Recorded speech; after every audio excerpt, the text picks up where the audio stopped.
राधाच्या आयुष्यात अंधार तेव्हाच पसरला होता जेव्हा तिचा पती सुहास शेतातल्या कर्जाला कंटाळून आत्महत्या करून गेला.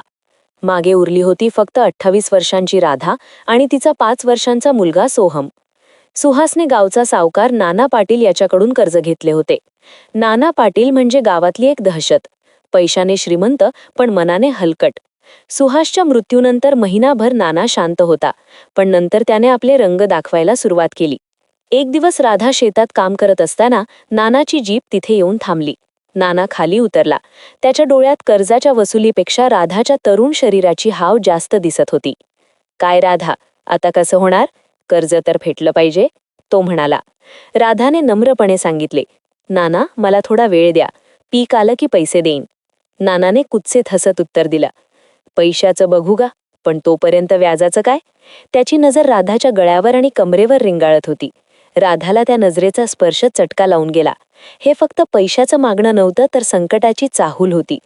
दिवस जसजसे जात होते तसा नानाचा त्रास वाढत होता. तो आता पैशांसाठी नाही, तर राधाला मानसिकदृष्ट्या तोडण्यासाठी येत होता. तो रात्री अपरात्री तिच्या घराबाहेर येऊन हॉर्न वाजवायचा किंवा मध्यधुंद अवस्थेत बाहेर उभा राहून शिव्या द्यायचा.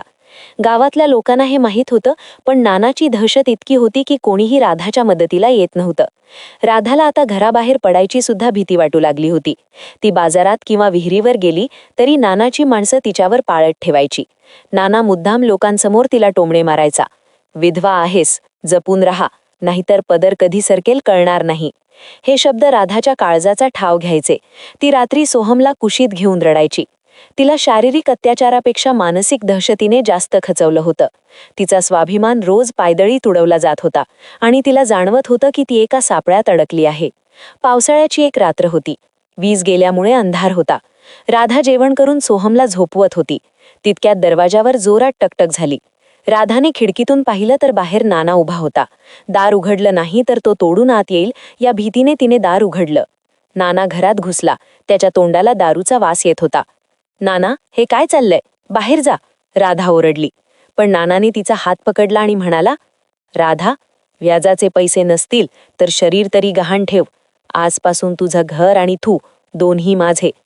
राधाने त्याला धक्का दिला आणि ओरडली, "खबरदार, जर मला हात लावलात तर मी पोलीस स्टेशनला जाईन." पण नाना हसला. "पोलीस? गाव माझं आहे, पोलीस माझे आहेत. जर तू माझ्याकडे आली नाहीस तर तुझा पोराचा विचार कर." सोहमकडे बोट दाखवून दिलेल्या धमकीने राधाच्या पायाखालची जमीन सरकली. नाना त्या रात्री निघून गेला, पण त्याने 2 दिवसांची मुदत दिली होती. राधा रात्रभर जागी होती. तिच्या मनात आत्महत्येचे विचार आले, पण सोहमचा चेहरा बघून तिने तो विचार झटकला. "मी मेली तर हा राक्षस माझ्या मुलाला सोडणार नाही," ती पुटपुटली. भीतीचं रूपांतर आता रागात झालं होतं. तिला समजलं होतं की आता रडून उपयोग नाही. दुसऱ्या दिवशी राधा गावातल्या अजय नावाच्या सामाजिक कार्यकर्त्याकडे गेली. अजयने धीर दिला आणि योजना आखली. त्यांनी ठरवलं की नानाला रंगे हात पकडायचं. राधाने साडीत एक छोटा फोन लपवला, ज्याचं रेकॉर्डिंग सुरू होतं, आणि महिला आयोगाच्या हेल्पलाईनवर मदत मागितली. 2 दिवसांनी ठरल्याप्रमाणे नाना आला. त्याला वाटलं राधा शरण आली आहे. तो पुन्हा अश्लील बोलू लागला.